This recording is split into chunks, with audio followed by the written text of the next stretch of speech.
Vamos lá, Professor Clara. Agnes, As coisas estão eu tô, claras?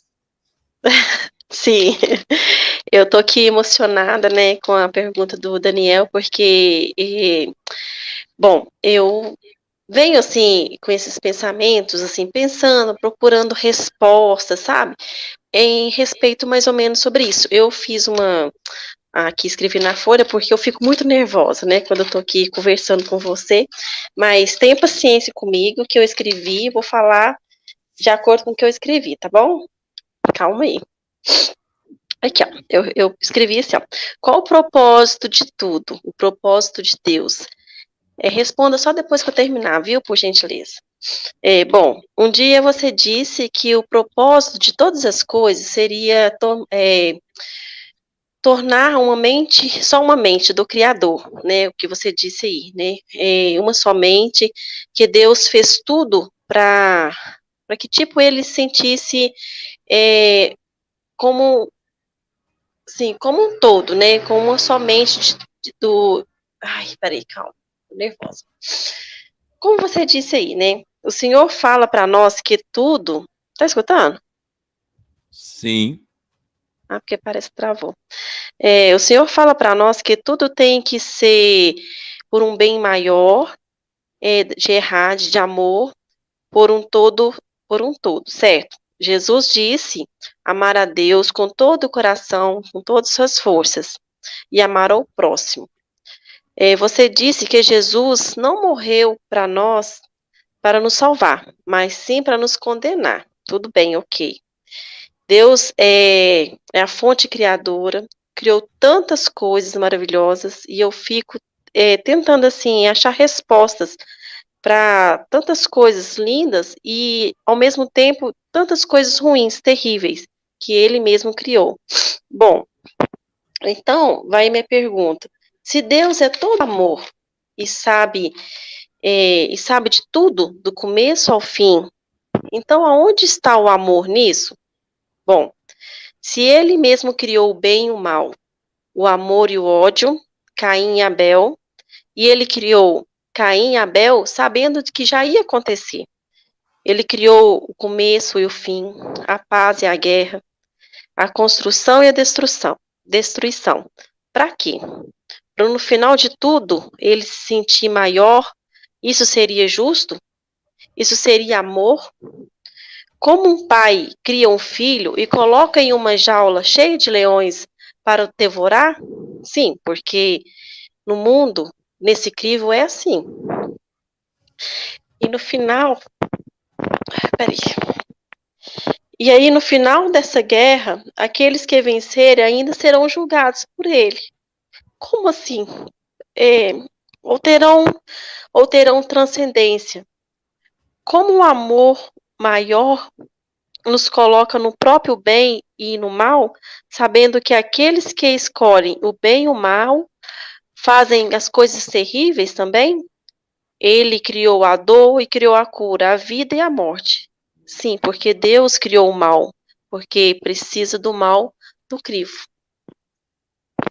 Essa é a minha Tudo bem. pergunta, né? Porque é isso. Então, Clara, vamos lá. Nunca chore. Estou vendo suas lágrimas. Elas nos inspiram. São importantíssimas. Eu sou o homem das lágrimas. Eu acho que quem só tem razão e não chora não presta. Está precisando voltar às raízes, se arrebentar.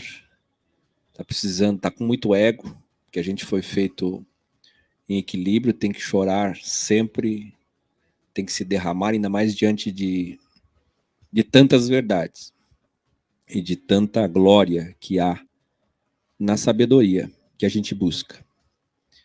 Só que nunca chore por amor. Chore por justiça. A diferença é que a teologia ensinou vocês tudo errado. Vocês acham que Deus é bom. Mas Deus é primeiramente justo, antes de ser bom. Porque justiça é exatamente a balança bom-mal. Deus não é um lado da balança. Deus não é uma balança de um lado só.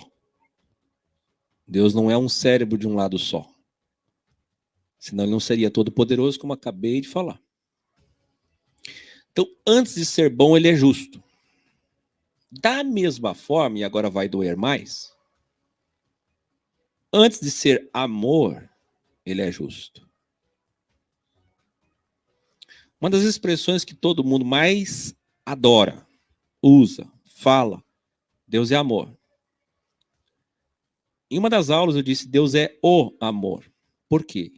Deus não é amor. Deus é justo. Se ele é justo, ele não é amor. Ele é o amor e o ódio. Ele é a ira. Deus se ira. E muito. Então, primeira coisa que tem que desmistificar. Todos vocês, Deus é amor, Deus é bom. Esquece Deus é amor, Deus é bom. Deus é justo. E isso vale para tudo. Você quer um amigo, não quer? Quem aí não quer um amigo de verdade? Aquele amigo. Tá difícil hoje em dia, né? Ter um amigo. Mas amigo é justo. Amigo não tem que ser bom. Se for bom, é falso. Só que as meninas de hoje, elas querem amiguinhas boas. Cheias de amor. Aí entra em colapso, começa a se mutilar.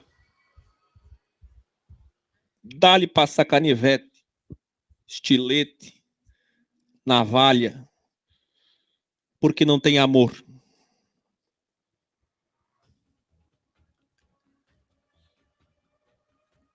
Você já viu que a pessoa diz assim pra você? Eu tive uma namorada, a mãe tá aí, conhece.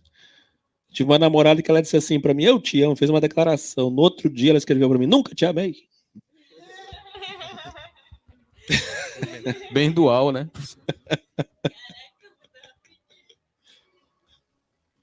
Professora, eu falo assim, Não, só um peraí, minutinho. Vai. Tá, mas é só para você poder entender. É porque, assim, na verdade, eu quero falar, tipo assim, Deus está sendo justo com a gente, entendeu? Tipo assim, Ele está sendo justo fazendo tudo isso? É Eu vou isso que chegar eu lá. sei que Deus é dual. Eu vou Tá. chegar lá. Eu sei que você sabe, só que você colocou no seu texto, é só ler aí, ainda bem que você escreveu. Amor, amor, bom, bom. Justiça é justiça. Você quer julgar a obra de Deus sem ter conhecimento. Se Deus estivesse aqui agora, e Ele está, Ele estaria dizendo para você algumas coisas que você não ia gostar muito de ouvir. Você já leu o livro de Jó?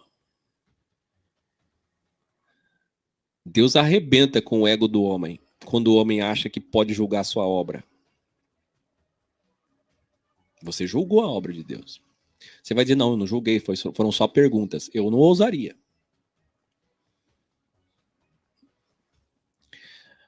Tudo isso é explicado numa aula que ainda é 136, chamada Exatidão da Criação de Deus. Uma das aulas mais estupendas que eu já fiz. Estupendas. De verdade, 136 tinha que ser feito de novo. Aquele vídeo tinha que ser editado assim, feito ele... Aquilo ali é filme. Aquele tinha que ser favoritado. Exatidão da criação de Deus é o seguinte. Você diz que Deus, por ser onisciente,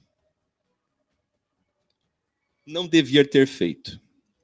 Só que você deveria ter sido mais justa no seu julgamento. Você está levantando questões pesadas contra a justiça de Deus. Mas você não está sendo justa nas questões que levantou.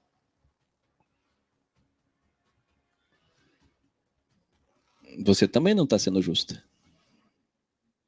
Aliás, depois que eu terminar de falar, você vai ver que a única injusta é tu. Porque Deus é justo, sim.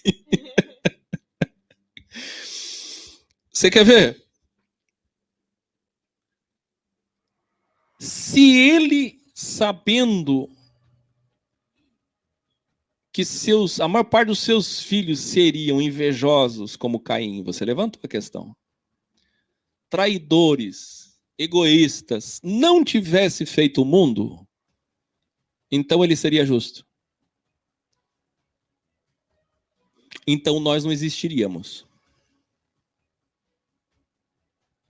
E aí, se você pudesse escapar dessa não existência, você ia olhar de fora e lá ia aparecer a Clara dizendo: por que eu não pude existir?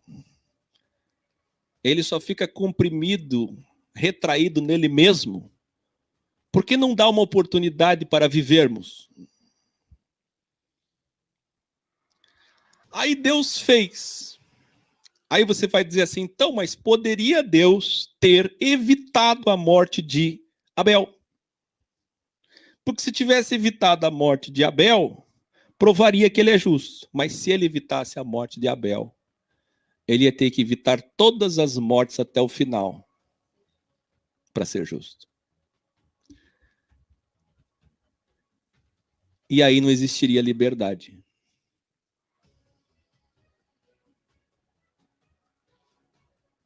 Então você vê, parece que a gente chegou num ponto que os ateus e os agnósticos, eles pensam que podem já sair julgando.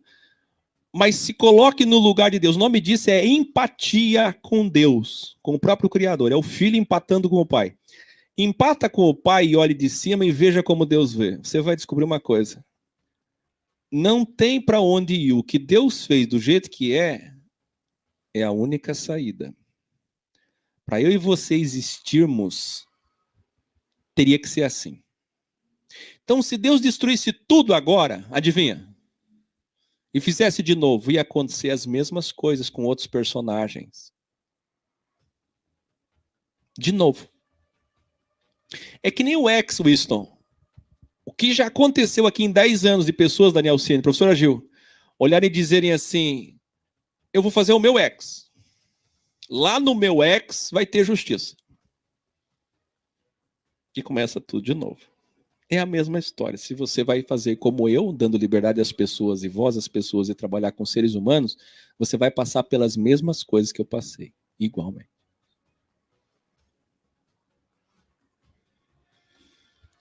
Então, se eu fechasse o X agora e dissesse, eu tenho vergonha do que eu fiz, eu vou fazer de novo. Eu vou refundar o X e agora vou fazer certo. Eu ia ficar decepcionado em 6 meses, porque eu ia passar pelas mesmas coisas. Eu posso refundar quantas vezes eu quiser. Vai ser sempre a mesma coisa, porque a liberdade revela as pessoas. E a maior parte das pessoas escolhem o mal. Não há o que fazer. Tem que conviver com isso. Tem que aceitar isso. Então, uma coisa é a liberdade, que é a permissão de Deus. Outra coisa é a vontade soberana de Deus, supradual, que o homem escolhesse o que é certo.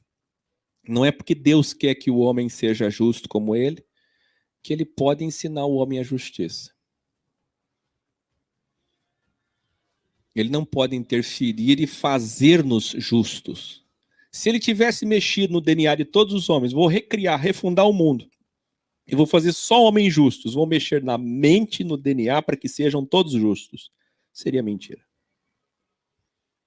Seríamos robôs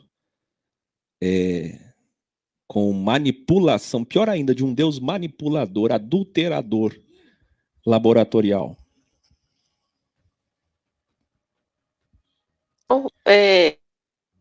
Não tem saída, Clara.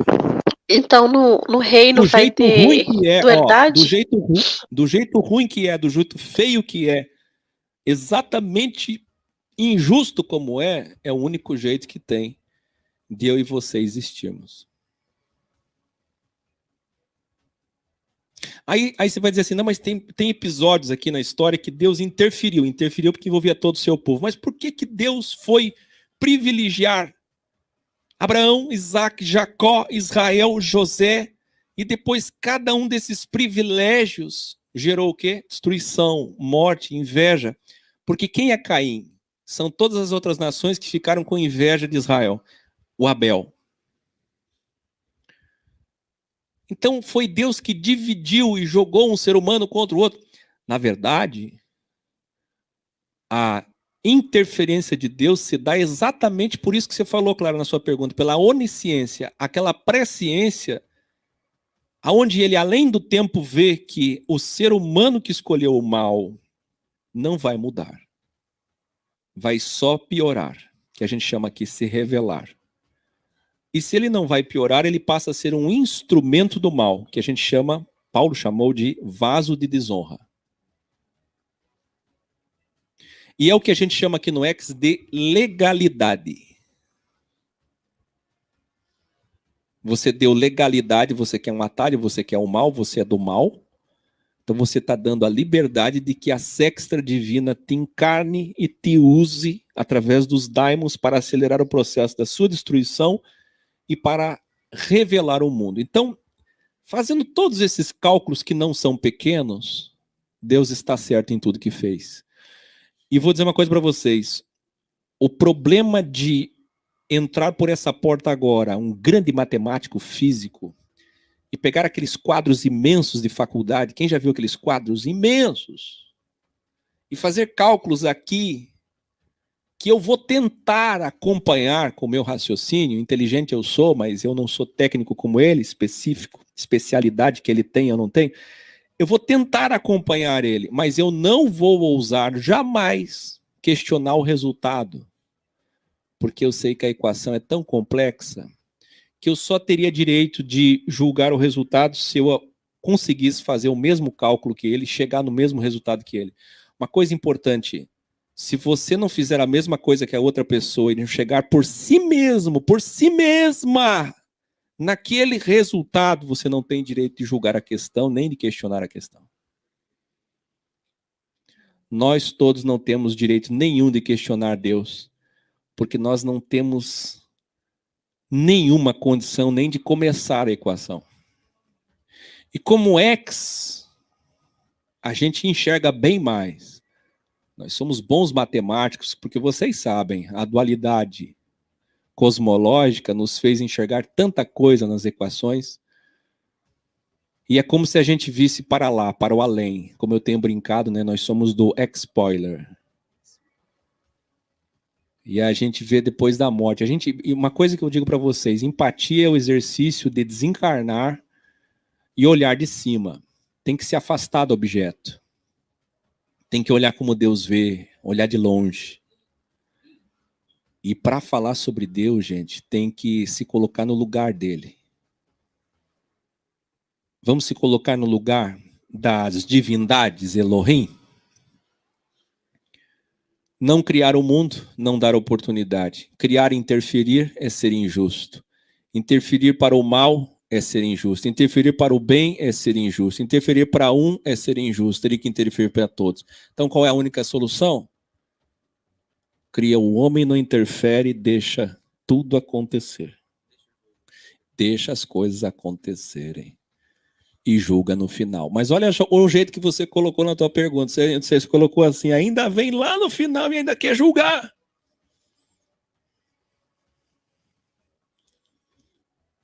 E se ele não julgar? Você vê, é uma coisa muito simples. Ou ele julga agora, interfere agora, ou interfere depois.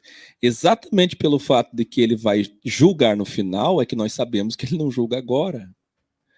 Por isso que as igrejas todas estão erradas, acharem que Deus interfere agora. Se Deus interferir agora, então não julga no final. Ou julga agora, ou julga depois. Se ele julga depois, então não julga agora. E se ele julgasse agora e todo dia, daí não precisava julgar no final. Não precisaria nem do reino. Aí não precisava nem do reino. Vai, Clara.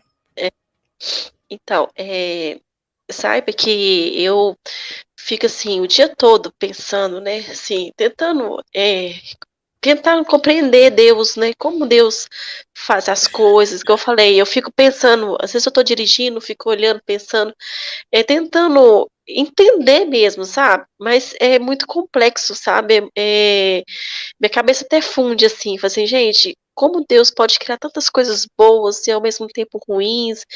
Será que ele não estaria sendo injusto com a gente se ele é justo, sabe? Então, assim, é pela sinceridade mesmo, sabe, professora, que eu não, assim, se eu tivesse a oportunidade, assim, em matéria, né? Eu não queria ter essa oportunidade depois que eu morresse, eu queria ter agora. Enfrentasse Deus, ficasse diante de Deus e fazer essas perguntas, assim como Jó, né? Claro que ele ia me dar cacetada pra caramba, mas assim, eu iria perguntar, sabe? Porque eu sou uma mulher corajosa, eu quero resposta, eu quero entender, sabe? E é isso, sabe? E eu sei que Deus é maravilhoso, né? E por ele ser tão maravilhoso, é porque assim eu fico pensando dessa forma, sabe? Como pode, né? Como pode? Eu fico assim imaginando tudo que ele criou, cada partícula do nosso corpo, como tudo é ligado, é interligado, sabe? É assim, Vamos lá. é tudo muito lindo. Muito bem, Clara. Como eu lhe disse, né, há muitos meses,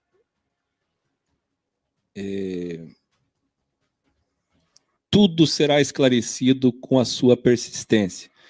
Muitas pessoas chegam para mim, muitos anos, e dizem para mim, que eu me responde agora. Aí eu avalio, e para o bem daquela pessoa eu digo, não vou te responder. Com o tempo, só persiste. Continua estudando. Tudo vai se abrir. Porque se eu condensar tudo que ela vai saber com o tempo e comprimir e entregar isso para ela, sabe? Eu não sei se vocês entendem, mas se eu pegar a melhor comida do mundo e bater tudo no liquidificador, destruiu a comida. É ou não é? É. E se eu pegar todas as melhores comidas do mundo e comprimi-las e colocá-las numa cápsula, um comprimido do tamanho do meu dedinho, da minha unha, vai ser bom?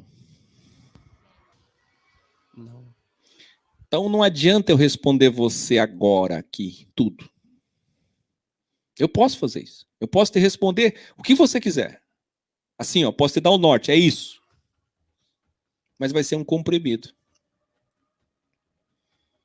Você já viu que a gente engole um comprimido e não dá valor, porque não sabe a composição daquilo que realmente a gente está engolindo, né? Não dá valor. Mas vamos lá. Fala, Sam, você quer colocar uma metáfora? Gostaria de propor uma metáfora para você, Clara. Não precisa responder as questões que estão dentro da metáfora, é só para você meditar, né, ao longo dos dias que vem aí. A metáfora é o seguinte: imagine que você ainda não é mãe e você está cheia de amor para ter um filho, cheio de amor para dar para um filho. Você contempla as belezas do mundo e deseja compartilhar isso com o seu filho. Imagine que você tem a capacidade da onisciência e você prevê que se você tiver filhos, vão nascer trigêmeos, 2 deles vão te dar muita tristeza, só que um deles vai te dar tanta alegria que você julga que vale a pena arriscar. E é o único jeito de você ter um filho que te dê orgulho é tendo esses trigêmeos. É a única chance. Você vai ter trigêmeos, só que 2 deles vão te dar tristeza. A pergunta é: você com tanto amor, você se negaria a dar a oportunidade para um que vai dar orgulho, para um que vai construir um legado com você, para um que vai seguir o seu legado, que vai seguir a sua história, que vai, sabe, perpetuar, né, o seu nome, o amor que você deu? E no dia que esses 2 que te deram tristeza fizerem a coisa errada, mesmo você cheia de amor, você não seria capaz de chamar a polícia para eles? Então, a questão é você se colocar no lugar de Deus, como na metáfora de mãe, você estaria desejando compartilhar um mundo que nem é seu. Você apenas contempla a beleza do mundo e deseja compartilhar. Imagina Deus sendo ele a própria beleza. tendo tudo em si mesmo. O quanto de amor, o quanto ele desejou compartilhar tudo isso com novos seres, com novas criaturas, com novas existências que pudessem ser tão grandes, participantes do que ele é. Então, imagina se ele iria deixar de produzir, de fazer, de expandir, de gerar, por causa de todos os que se perderam. Porque, na verdade, todos os que se salvam, todos os que chegam lá, todos os que dão orgulho, faz com que valha a pena. Porque ele não escolheu aquele que iria dar orgulho, e nem aquele que iria se perder. Mas dentro da liberdade que ele deu para um se salvar e o outro escolher não se salvar, aquele que se salva faz com que o propósito seja alcançado. E dentro da sua justiça, que é exatamente não interferir para que um se salve sem mérito e o outro seja condenado injustamente, sendo ele justo a esse ponto, então ele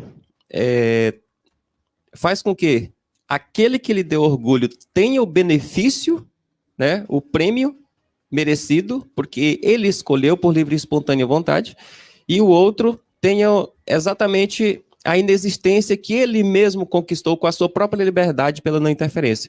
Então, agora, concluindo a metáfora, que é desfazendo esse mundo material.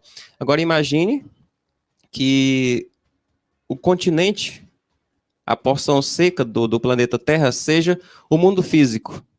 Imagine que o oceano seja o metafísico, o lado de Deus, o que sempre existiu. Digamos que só a água tenha existido por toda a eternidade. E aí Deus fez surgir a porção seca um dia, que foi essa existência.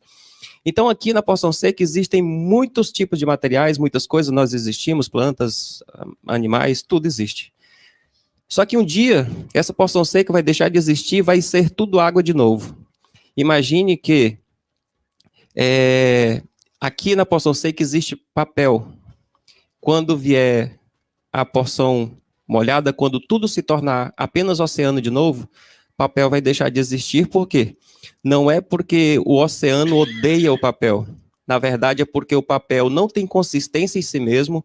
Ele é uma matéria que não suporta a única existência real que existe, que é exatamente a água. Então ele se desfaz na água. Não é que a água é contra ele. Ele é que não tem substância para sobreviver na água. Então, uma vez que do lado de Deus tudo que existe é o bem, é o amor, é o absoluto das condições positivas, então o mal ele vai deixar de existir, as consciências do mal vão deixar de existir exatamente porque não há espaço, não tem condição de subsistência, entende? Não tem solo fértil para o mal do outro lado. É por isso que existe a inexistência. Então, Deus é justo a esse ponto de dar a liberdade. E o próprio fato de inexistir não é uma escolha de Deus. É porque não existe substância para essa consciência do outro lado. Porque Deus não é o mal que as consciências escolhem aqui, entendeu?